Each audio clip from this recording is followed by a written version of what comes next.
Whether you're a beginner or an expert fisherman, knowing how to replace a broken or chipped eyelet is a valuable skill that will save you time and money in the long term.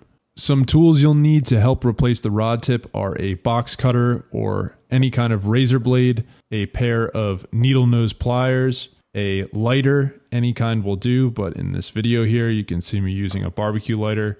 Of course, you'll also need a replacement rod tip. I bought the Fuji brand ones online, which I'll link below. And with these rod tips came the rod tip glue.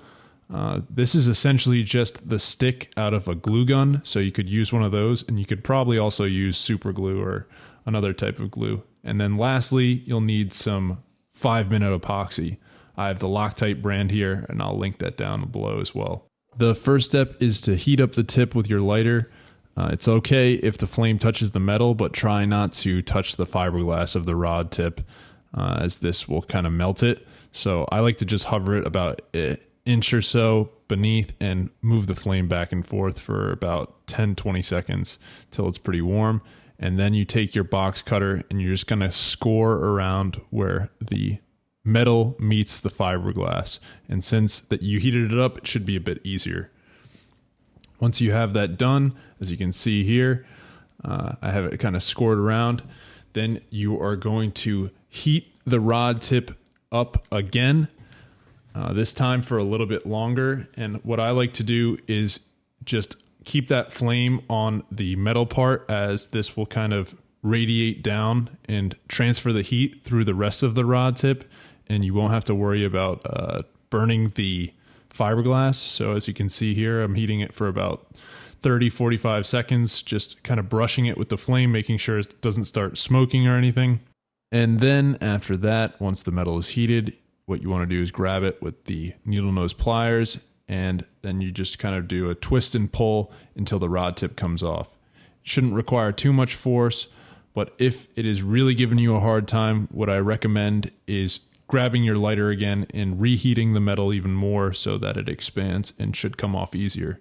Next, you'll want to make sure that your new replacement rod tip fits over the end properly. As you can see here, mine is a little too long.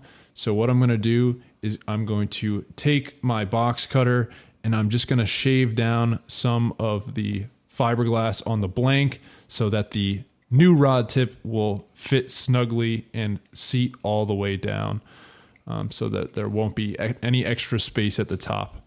If you really have to remove a lot of material, I recommend lightly heating the fiberglass. You obviously don't want it to start smoking, but if you give it just a little touch of the flame, it should soften it up and make it easier to scrape off.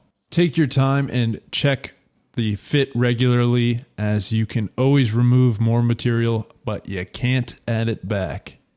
Once you have the new eyelet fitting properly on the tip of the blank, it's time to glue it into place. So what you want to do is take your lighter again and then melt some of that glue stick or rod tip glue, whatever you're using, and then you're just going to rub it pretty liberally onto the end of the blank. Once you've rubbed an adequate amount of the glue onto the end of the blank, what I like to do is slightly heat up the metal of the new replacement eyelet, and then also heat up the glue that's on the rod tip as well, so that's a bit softer and it allows for the new eyelet to slide on a lot easier. I found that the glue started to harden pretty immediately, so make sure that it's seated properly, and also that the new rod tip eyelet is aligned properly with the remaining eyelets on your rod. In the worst case scenario, you can always reheat it and try again. Once the glue dries, the rod tip should be secure, but as an extra precaution, I like to add a little 5-minute epoxy to seal it off and make sure that it's not going anywhere. Here I'm using the Loctite brand, but any kind should do. And you really don't need that much. You just mix it together. I'd say you need maybe a dime size amount at most if you're just replacing one eyelet. And then once it's mixed up, you just kind of brush it on with the toothpick to the joint where the metal of the rod tip eyelet joins the blank. And so you just want to get a nice smooth coating over the top of it, and you should be good to go. After you've finished applying the epoxy, what you want to do is rotate your rod around in circles until it hardens up and dries so it doesn't lump or drip anywhere. And that's pretty much it. Hope you found this helpful. Adios, amigos.